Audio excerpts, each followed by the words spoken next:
चिंता करो। चलते हैं श्रीमद् भागवत महापुराण। प्रसंग चल रहा है, देवराज इंद्र ने अपने गुरुदेव भगवान बृहस्पति जी का अपमान कर दिया। सभा में अप्सराओं का नृत्य हो रहा है, गंधर्वगण गान कर रहे हैं, बड़े बड़े ऋषि मुनि स्तुति कर रहे हैं, समस्त देवता लोकपाल सब बैठे हुए हैं। देवराज इंद्र की सभा लगी। गुरु बृहस्पति देव जी पधारे। गुरुदेव के आने पर समस्त लोकपाल सहित देवता खड़े हो गए, पर देवराज इंद्र इंद्राणी के साथ वैसे ही बैठे रहे, ना कोई हाथ जोड़ना, ना कोई नमस्कार मुद्रा, बस घमंड ये हो जाता है। अगर भगवत विमुख वृत्ति हो जाए तो घमंड बहुत जल्दी चढ़ जाता है, और घमंड हो जाए तो बड़े से बड़ा अपराध हो जाता है। देवगुरु बृहस्पति जी ने देखा कि देवराज इंद्र को त्रिभुवनपति होने का बड़ा घमंड है, इसीलिए खड़ा नहीं हुआ, आदर नहीं किया, वापस लौट गए। जब वो वापस लौट गए तब बुद्धि होश में आई और अपनी बड़ी निंदा की सभा में कि मैंने अपने गुरुदेव का अपमान कर दिया। हाय, ये त्रिभुवनपति पद कितना मदांध करने वाला है कि परम ज्ञानी परम कृपालु भगवान बृहस्पति जी जो हमारे गुरुदेव हैं उनका हमने अपमान कर। अब क्या दौड़े, बृहस्पति जी त्रिका लग गया, उन्होंने देखा कि वो आ रहा है तो अंतर्ध्यान हो गए और ऐसी जगह एकांत में हो गए कि इंद्र ध्यान करने पर भी नहीं ढूंढ पाए। अब घबरा गए। उनको घबराहट इस बात की हुई कि गुरुदेव नाराज हो गए, ये बात दैत्यों को पता चलेगी तो आक्रमण कर देंगे, और ऐसा ही हुआ। दैत्यजन भगवान शुक्राचार्य जी को गुरु मानते, बड़े पवित्र भाव से आराधना करके उनको अनुकूल कर लिया था। ये भी पता चला कि इनके गुरु से बिगड़ गई, बस फिर आक्रमण करके खूब मार काट मचाई, देवताओं को भगा दिया, देवलोक से देवताओं को भगा दिया। देवराज इंद्र कुछ मुख्य देवताओं के साथ ब्रह्मा जी के पास गए, ब्रह्मा जी से विनय की। ब्रह्मा जी ने कहा तुम्हारा गुरु अपराध बन गया, अब तुम किसी को गुरु बनाओ और वो तुम्हारी रक्षा का भार ले, समर्थ हो तो तुम विजय प्राप्त कर सकते हो। तो ब्रह्मा जी से प्रार्थना की कि हमारा गुरु बनने योग्य कौन है त्रिभुवन में? तो कहा त्वष्टा के पुत्र विश्वरूप जी। विश्वरूप जी बड़े ही जितेंद्रिय, धर्मनिष्ठ, वेदज्ञ और तपस्या के धनी हैं। वो यदि आपके गुरु बनने का पद स्वीकार कर ले तो वो विजय दिला सकते हैं, पर उनमें एक बात है कि उनकी माता दैत्य वंश की है, तो ये भांजे हुए दैत्यों के, तो ये तुम्हारे गुरु तो बनेंगे पर इनका प्रेम दैत्यों के प्रति है, अगर उसको क्षमा कर सको तो ये तुम्हें विजय दिला देंगे। त्वष्टा के पुत्र विश्वरूप जी के पास देवराज इंद्र और बड़े बड़े लोकपाल गए, विनय की और कहा हम आज्ञा भी करते हैं क्योंकि हम श्रेष्ठ देवता हैं, आप हमारे गुरु पद पर विराजमान हो, हमारी प्रार्थना भी है, हमारी आज्ञा भी है। विश्वरूप जी ने कहा यद्यपि ये निंदनीय है, ये बुद्धि को भ्रष्ट कर देता है, पर जब आप हमारे यहाँ अतिथि रूप से आए और आप ऐसी आज्ञा भी कर रहे हैं और प्रार्थना भी कर रहे हैं तो मैं आपके गुरु पद को स्वीकार करता हूं। और दिव्य वैष्णवी विद्या का प्रयोग किया। समस्त देवताओं के जो अंग भंग हो गए थे सब पुष्ट हो गए और वैष्णवी विद्या के बल से पुनः देवराज इंद्र को स्वर्ग पर स्थापित किया और कहा मैं एक कवच का गायन करता हूं, जैसा कहूं वैसे आचमन अंगन्यास करन्यास करके फिर तुम्हें कोई भी भेद नहीं सकता, कोई पराजित नहीं कर सकता, और उस कवच का नाम नारायण कवच है। त्रिलोकी का राज्य जब देवराज इंद्र को प्राप्त हुआ तो विश्वरूप जी ने कहा शांत होकर एक सात देवता लोग कवच सुनो, उसे कोई भी कभी भी परास्त नहीं कर सकता, उसका नाम है नारायण कवच। चाहे जितना आक्रमणकारी कोई शत्रु हो, भूत हो, प्रेत हो, कुछ भी मारण मोहन वशीकरण उच्चाटन के ऊपर कोई प्रभाव नहीं पड़ सकता। श्री सुखदेव जी कहते हैं परीक्षित, देवराज इंद्र और समस्त देवताओं को नारायण कवच का उपदेश विश्वरूप जी ने किया। देवराज इंद्र किसी को कभी भी कहीं कोई भय का अवसर हो तो उसके कभी कोई भी आक्रमण, किसी भी तरह की हानि नहीं कर सकते। मंत्र का आक्रमण, अस्त्र का आक्रमण, कोई भी स्नान करके पवित्र होकर, पवित्र वस्त्र धारण करके, आचमन करके, हाथ में कुछ की पवित्री धारण करके उत्तर मुंह की ओर, उत्तर की तरफ मुंह करके बैठ जाए और जब तक पूरा कवच का पाठ ना हो जाए तब तक बीच में टोके नहीं, बोले नहीं कोई, अन्य बात ना बोले, वही कवच का पाठ करें। समग्र ऐश्वर्य धर्म यश लक्ष्मी ज्ञान वैराग्य परिपूर्ण भगवान नारायण, भगवान श्री हरि। बड़ी महिमा है इस नारायण कवच की। ध्यान करे, भगवान श्री हरि गरुड़ जी की पीठ पर अपने चरण कमल रखे हुए हैं। अनिमादि आठों सिद्धियां हाथ जोड़े भगवान के सामने खड़ी है। 8 हाथों में शंख चक्र ढाल तलवार गदा बाण धनुष पास धारण की हुई है। ओमकार स्वरूप प्रभु ऐसे सामने ध्यान करके फिर शुरू करे। ओम हरिर् विदध्यान मम सर्व रक्षाम नस्तांग पदमा पतगेंद्र पृष्ठे दरारि चरमा सिगदे सुचाप पाषाण दधानोष्ट गुणोष्ट बाहु। सब ओर से मेरी भगवान नारायण रक्षा करे। मत्स्य मूर्ति भगवान जल के भीतर जल जंतुओं से और वरुण के पास से मेरी रक्षा करे। माया से ब्रह्मचारी रूप धारण करने वाले वामन भगवान और स्थल पर विश्व रूप त्रिविक्रम भगवान आकाश में मेरी रक्षा करे। जिनके घोर अट्टहास से दिशाएं गूंज उठी, गर्भवती दैत्य पत्नियों के गर्भ गिर गए, वे दैत्य युद्ध पतियों के शत्रु भगवान नरसिंह हमारी जंगल में, किले में, रणभूमि में, विकट स्थानों में मेरी रक्षा करें। अपनी दाढ़ों पर पृथ्वी को धारण करने वाले यज्ञ मूर्ति वाला भगवान मार्ग में रक्षा करें। परशुराम भगवान पर्वतों के शिखरों पर लक्ष्मण जी के सहित भरत के बड़े भाई भगवान श्री रामचंद्र जी प्रवास के समय मेरी रक्षा करें। भगवान नारायण मारण, मोहन, भयंकर अविचारों से, सब प्रकार के प्रमादों से मेरी रक्षा करें। ऋषि श्रेष्ठ भगवान नर गर्व से, अहंकार से मेरी रक्षा करें। योगेश्वर भगवान दत्तात्रेय जी योग के विघ्नों से, त्रिगुणाधिपति भगवान कपिल देव कर्म बंधनों से मेरी रक्षा करें। परम ऋषि सनत कुमार कामदेव से रक्षा करें। हयग्रीव भगवान मार्ग में चलते समय मेरी रक्षा करें। देव मूर्तियों को देखकर जो नमस्कार नहीं करता है उसको अपराध लगता है। उस अपराध से देव ऋषि नारद जी और 32 सेवा अपराधों से भगवान नारद और कच्छप जी हमारी रक्षा करें। कल जहां विश्राम हुआ था वो था 32 सेवा अपराधों से भगवान नारद जी हमारी रक्षा करें। और जो हमसे पाप कर्म बन गए हैं, हमें नरक ले जाने वाले हैं, उनसे कच्छप भगवान हमारी रक्षा करें। धनवंतरिर भगवान पात्व पथ्याद्वंद्वाद भयादृशभो निर्जितात्मा यज्ञश्च लोकादवताद जनांताद बलो गणात् क्रोधवशाद हिंद्रः द्वैपायनो भगवान प्रबोधात् बुद्धस्तु पाखंड गणात् प्रमादात् कल्कि कले कालमलात् प्रपातु धर्मावनायो रुकृतावतारः माम केशवो गदया प्रातरव्यात् गोविंद आसंगव मात्र वेणु नारायण पर्णि उदात्त शक्तिर मध्यम दिने विष्णुरनीन्द्र पाणि। भगवान धनवंतरी कुपथ्य से रक्षा करें। जितेंद्री भगवान ऋषभदेव सुख दुख आदि द्वंद्वों से, भयदायक द्वंद्वों से भगवान ऋषभदेव जी रक्षा करें। यज्ञ भगवान लोकापवाद से रक्षा करें। भगवान बलराम जी मनुष्यकृत कष्टों से रक्षा करें। भगवान अनंत शेष जी क्रोधवश नामक सर्पों के गणों से मेरी रक्षा करें। भगवान श्री कृष्ण दैपायन व्यासदेव जी अज्ञान से हमारी रक्षा करें। बुद्ध देव भगवान पाखंडियों से और प्रमाद से हमारी रक्षा करें। धर्म रक्षा के लिए महान अवतार धारण करने वाले भगवान कल्कि पाप बहुल कलिकाल के दोषों से हमारी रक्षा करें। प्रातः काल भगवान केशव अपनी गदा लेकर हमारी रक्षा करें। दिन चढ़ाने पर भगवान गोविंद अपनी बांसुरी अधरों पर विराजमान करके हमारी रक्षा करें। दोपहर के पहले भगवान नारायण तीक्ष्ण शक्ति लेकर और दोपहर को भगवान विष्णु सुदर्शन चक्र के द्वारा हमारी रक्षा करें।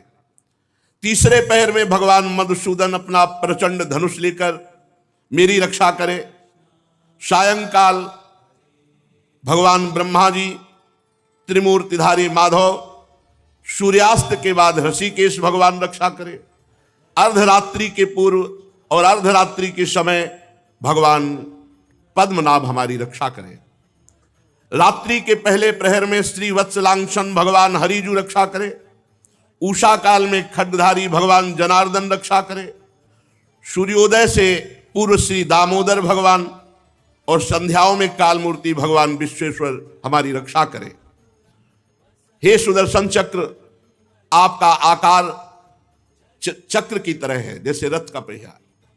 आपके किनारे का भाग प्रलयकालीन अग्नि के समान अत्यंत तीव्र है। आप भगवान की प्रेरणा से ही भक्त रक्षा के लिए जाते हैं और सदैव आप घूमते रहते हैं। जैसे आग वायु की सहायता से सूखे घास फूस को जला डालती है, ऐसे ही आप जो भगवान की शरण में हैं उनके विघ्नों को, कष्टों को, पापों को और दुष्ट जनों को शीघ्र से शीघ्र जला दीजिए, जला दीजिए। हे भगवान की कौमोद की गदा, आपसे छूटने वाली चिंगारियों का स्पर्श वज्र के समान असह्य है।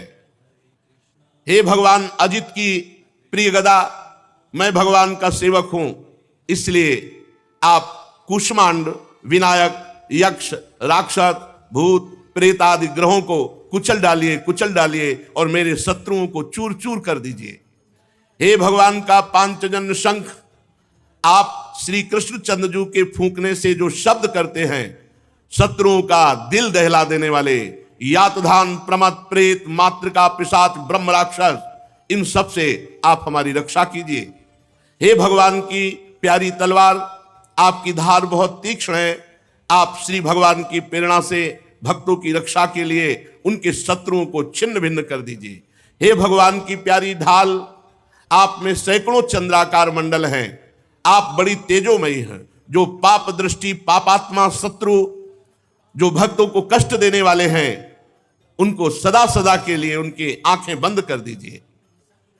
सूर्य आदि ग्रह, पुच्छल तारे, केतु, दुष्ट मनुष्य, सर्प आदि रेंगने वाले जंतु, दाढ़ों वाले हिंसक पशु, भूत प्रेत आदि पापी प्राणी, ये जो हमें भय दे, जो हमारा मंगल विनाश करने वाले हैं, हे भगवान के नाम, हे भगवान के आयुध, भगवान नाम कीर्तन के प्रभाव से तत्काल समस्त अमंगल नष्ट हो जाए। बृहद रथंतर सामवेदी स्तोत्रों द्वारा जिन श्री भगवान की स्तुति की जाती है, वेद मूर्ति भगवान गरुण देव जी, विश्वक्सेन जी, भगवान के नामों का उच्चारण, नामों का कीर्तन करने से समस्त विपत्तियों का नाश कर देते हैं। हे हरि के नाम, आप महान महिमामय हो। हे हरि के वाहन, आप महिमामय हो। हे आयुध, हे भगवत पार्षद, आप हमारी बुद्धि, इंद्री, मन और प्राणों की समस्त विपत्ति आपत्तियों से रक्षा कीजिए। जितना भी ये कार्य कारण जगत है, सब वास्तव में भगवान ही बने हुए हैं। इस सत्य के प्रभाव से हमारे सारे अमंगल नष्ट हो जाएं, सारे उपद्रव नष्ट हो जाएं। जो ब्रह्म और आत्मा की एकता का अनुभव कर चुके हैं, उनकी दृष्टि में भगवान का स्वरूप समस्त विकल्पों और भयों से, भेदों से रहित है। फिर भी माया शक्ति के द्वारा भूषण, आयुध और विविध प्रकार की शक्तियों को भगवान धारण करते हैं।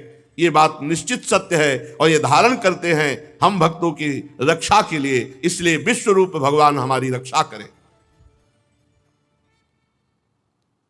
जो अपने भयंकर अट्टहास से लोक के लोक भयभीत कर देते हैं, जो अपने तेज से सबका तेज ग्रस लेते हैं, ऐसे भगवान नरसिंह देव दसों दिशाओं में हमारी रक्षा करें। ऊपर नीचे, दाएं बाएं, बाहर भीतर जो हमारे शत्रु हैं, उनसे हमारी रक्षा करें।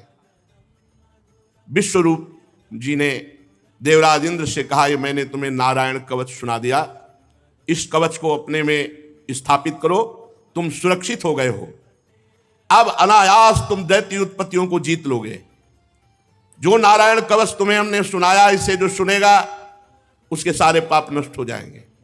तो कोई भी शत्रु से परास्त नहीं कर सकता। वो नेत्रों से देख ले या पैर से छू ले तो तत्काल समस्त भयों से मुक्त हो जाएगा। ये वैष्णवी विद्या है। प्रेत, पिशाच आदि नहीं कभी आएंगे, बाघ आदि, सर्प आदि ये जीव कभी नहीं काटेंगे, अकाल मृत्यु नहीं होगी। बड़ा दिव्य है ये नारायण कवच। प्राचीन काल की बात है कि एक कौशिक गोत्री ब्राह्मण इस नारायण कवच को धारण करके उसका शरीर मरुभूमि में छूट गया था। तो जहां उस ब्राह्मण का शरीर पड़ा था, हड्डियां पड़ी थी, जो नारायण कवच बांध करके प्राण छूट गए थे, तो उसके ऊपर से एक दिन गंधर्वराज चित्ररथ अपनी स्त्रियों के साथ विमान पर बैठकर जा रहा था। जे भी उन हड्डियों के ऊपर से निकला, ते ही विमान खोपड़ी के बल उल्टा होकर के गिर पड़ा। इस घटना से बड़ा आश्चर्य हुआ उसको। फिर उसने वाल्खिल्य ऋषियों से प्रार्थना की कि इस भूमि में ऐसा क्या है कि मेरा विमान आगे नहीं जा पाया, और उल्टा होकर गिर पड़ा। तब उन्होंने कहा कि नारायण कवच बांधे हुए यहां जिसका शरीर छूटा है, जिसकी हड्डियां पड़ी हैं, वो नारायण कवच से युक्त है, इसलिए तुम ऊपर विमान से नहीं जा पाए और नीचे गिर पड़े। तब उसने उन हड्डियों को ले जाकर सरस्वती नदी में प्रवाहित किया और फिर स्नान करो गया। ऐसा प्रभाव नारायण कवच का है। भगवान सुखदेव जी कहते हैं, परीक्षित, इस नारायण कवच को जो समय पर सुनता, कोई भी इस वैष्णवी विद्या पर प्रहार नहीं काम कर सकता। तंत्र मंत्र मारण वशीकरण उच्चाटन भूत प्रेत कोई भी, ये पक्की बात। विश्व रूप से ये वैष्णवी विद्या सब देवताओं को मिली और रणभूमि में असुरों को पराजित कर दिया। पर कपटी को कभी अपना मित्र नहीं बनाना चाहिए और स्वार्थी को कभी शिष्य नहीं बनाना चाहिए। अगर कपटी को मित्र बनाओगे तो धोखा मिलेगा और स्वार्थी को शिष्य बनाओगे तो हानि हो जाएगी। वो अपने गुरु पर ही प्रहार कर देगा। स्वार्थी नहीं देखता कि अपराध क्या है या लाभ क्या है, वो स्वार्थ में अंधा हो जाता है। बहुत से ऐसे उदाहरण हैं। तो इंद्र देवता बड़े स्वार्थी हैं। जब जरूरत पड़ी थी तो गुरुदेव प्रणाम और नमस्कार, जब नारायण कवच पहनाकर विश्व विजयी बनाकर त्रिभुवन पति पर पद पर बैठाल दिया, तब देखो क्या व्यवहार करते हैं। स्वार्थी का व्यवहार कैसा होता है। 3 रूप सिर थे विश्वरूप जी के, 3, जैसे ब्रह्मा जी के 4 मुख, तो विश्वरूप जी के 3 मुख थे। एक मुंह से वो सोमरस पान करते थे, दूसरे से सुरा पीते थे, तीसरे से अन्न खाते थे। पिता इनके त्वष्टा थे, ये देवताओं में श्रेष्ठ है। इसलिए ये जब यज्ञ करते तो ऊंचे स्वर से देवताओं की वृद्धि हो ऐसा आहुति देते और धीमे स्वर से दैत्यों की वृद्धि हो ऐसा आहुति देते, क्योंकि दैत्य कुल की माता थी, ये दैत्यों के भांजे हुए और त्वष्टा देवता थे, उनके ये पुत्र थे। तो जब गुरु पद पे बैठे तो उच्च स्वर से आहुति देते देवताओं की बल वृद्धि हो और धीमे स्वर से आहुति देते कि दैत्यों की भी, क्योंकि वो मामा है, माता उसी कुल की थी। देवराज इंद्र जब त्रिभुवनपति पद पर बैठ गए, नारायण कवच धारण कर लिया, विश्वरूप जी ने उनको जिता भी दिया। भले वो धीमे स्वर से आहुति पर गुरु पद में थे, तुम्हें जिता दिया, तुम्हें जो चाहिए वो मिल गया। देवराज इंद्र को सूचना मिली कि ये धीमे स्वर से आहुति देते हैं दैत्यों की बल वृद्धि की। इंद्र भयभीत हो गए। उन्होंने जाकर के बड़ी फुर्ती से 3 खोपड़ी काट ली गुरुदेव विश्वरूप जी की। बड़ा स्वार्थी, ये अक्षम्य अपराध। बस केवल एक बात से कि वो धीमे स्वर में आहुति अपने मामा की पक्ष में देते, उच्च स्वर से आहुति देवताओं की देते, क्योंकि देवता त्वष्टा उनके पिता थे और माता दैत्यवंश की थी। काट ली, देवराज इंद्र ने 3 गर्दन काट ली। अब वो तो दिव्य महापुरुष, तो जिससे सोमरस पीते थे वो सर पपीहा, और जिससे सुरापान करते थे वो सर गौरैया, और जिससे अन्न खाते थे उससे तीतर। ये 3 पक्षी बन के, पपीहा, गौरैया और तीतर। अब गुरु हत्या लग गई पीछे देवराज इंद्र के, ब्रह्म ऋषि और गुरु पद पे। पर यही एक कपटी को कभी मित्र न बनावे, स्वार्थी को कभी शिष्य न बनावे। स्वार्थी को स्वार्थ पूर्ति के लिए गुरु मानेगा, भगवान मानेगा, जहां उसका स्वार्थ पूर्ण हुआ फिर नहीं। विश्वरूप के जेव ही गर्दन काटी तो 3 पपीहा, गौरैया और तीतर, और ब्रह्म हत्या, गुरु हत्या देवराज इंद्र के पीछे। अब हटा सकते नहीं थे, इतनी सामर्थ्य नहीं थी। ब्रह्म हत्या ऊपर सवार हो गई, हाथ जोड़ करके कांपने लगे। बहुत उपाय किया, 1 वर्ष तक भयंकर पीड़ा, भयंकर कष्ट, कहीं ठौर नहीं। सिंहासन में बैठ नहीं सकते जाके। अब ये बड़े बड़े ऋषियों से पूछते हैं अपनी शुद्धि का उपाय। तब सब ऋषियों ने मिलकर के देवराज की जो गुरु हत्या करने पर ब्रह्म हत्या हुई उसके 4 विभाग किए। एक पृथ्वी को हिस्सा दिया, दूसरा जल को हिस्सा दिया, तीसरा वृक्ष को हिस्सा दिया और चौथा स्त्रियों को हिस्सा दिया। ब्रह्म हत्या के 4 हिस्से कर दिए। पृथ्वी में यह वरदान दिया, पृथ्वी की जो ब्रह्म हत्या का स्वरूप है वो ऊषर भूमि है, और जल में जो ब्रह्म हत्या का स्वरूप है फेन बुदबुदा है, उसे हटा के ही गोता मारा जाता है। जब कभी जल में तो फिर ऐसे गोता मारा जाता है। ऊषर भूमि में कोई अनुष्ठान नहीं किया जाता, वो अपवित्र भूमि मानी जाती है। और वृक्ष में जो गोंद निकलती है और माताओं बहनों में जो मासिक धर्म होता है, इसे ब्रह्म हत्या कहा जाता है। 3 दिन तक किसी भी तरह माता बहनों को रसोई स्पर्श करना या पवित्र कार्य करना निषेध किया गया है। 3 दिन तक एकांत सेवन करते हुए अंदर भगवान नाम जप करते हुए व्यतीत करे। ये उस समय ब्रह्म हत्या का ये आवेश जो 3 दिन तक मासिक धर्म होता है, हमारी शास्त्रीय पद्धति ऐसा है। तो पृथ्वी में ऊषर भूमि, और उनको वरदान दिया कि कहीं भी कितना भी बड़ा गड्ढा हो, बिना भरे अपने आप पूर्ण हो जाएगा समय आने पर। और चतुर्थांश पृथ्वी को ब्रह्म हत्या का स्वीकार करना, वही ब्रह्म हत्या पृथ्वी में कहीं कहीं ऊषर के भूमि के रूप में दिखाई देती है। दूसरा ब्रह्म हत्या का जो भाग मिला वृक्षों को, ये गोंद ब्रह्म हत्या का स्वरूप है। इसे कोई भी शास्त्रीय पद्धति जानने वाला नहीं खाता। ये जो गोंद वृक्षों की है, इसका प्रयोग उसे बहुत बलिष्ठ है, इसको बलवर्धक पदार्थों में प्रयोग करते हैं, पर इसको जो शास्त्रीय पद्धति जानने वाला है वो गोंद का भक्षण नहीं करता। उनको वर्ण मिला कि कोई भी हिस्सा कट जाने पर फिर तुम पुनः जम जाओगे, और गोंद के रूप में ब्रह्म हत्या दिखाई पड़ती। स्त्रियों में मासिक धर्म के रूप में ब्रह्म हत्या का जो महीने में रज के रूप में दिखाई पड़ती है, उस समय किसी का स्पर्श करना, रसोई आदि का स्पर्श करना, भगवत विग्रहों की सेवा कर, यह सब निषेध किया गया है।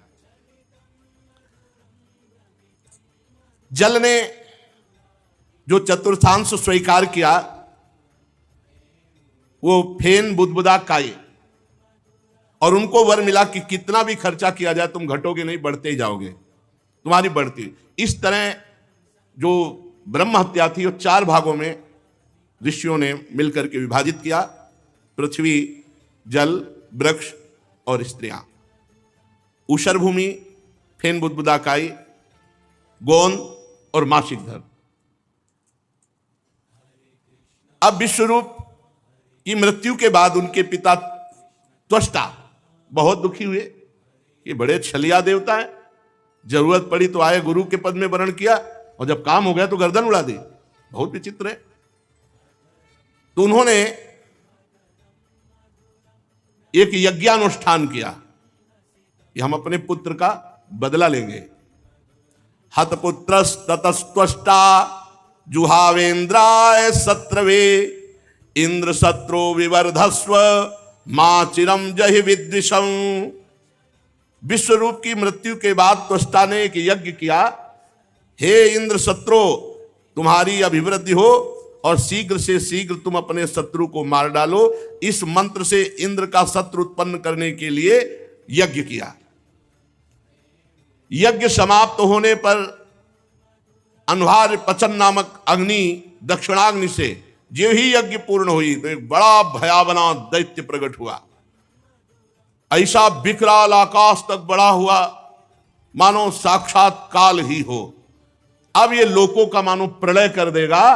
ऐसा त्वष्टा के पुत्र विष्णुरूप जी की जब देवताओं ने, देवराज इंद्र ने वध कर दिया तो त्वष्टा को बड़ी नाराजगी हुई। उन्होंने यज्ञ किया और ऐसा भयानक दैत्य प्रकट किया।